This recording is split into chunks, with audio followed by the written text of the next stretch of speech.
Today, I'm taking a closer look at Stella and Grace dresses in 2020s and answering the big question, are they actually worth your money? I've seen these dresses trending a lot on social media, so I ordered a few pieces to test the fabric, fit, and overall quality.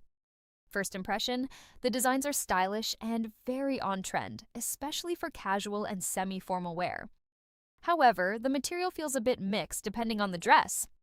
Some are lightweight and comfortable, while others feel less premium than expected. Fit-wise, sizing is mostly accurate, but I'd recommend checking the size chart carefully before buying. After wearing them for a few hours, they hold up okay for everyday use, but maybe not for long-term durability.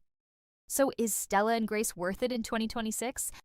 I'd say yes if you want affordable, trendy outfits, but no if you are expecting luxury-level quality.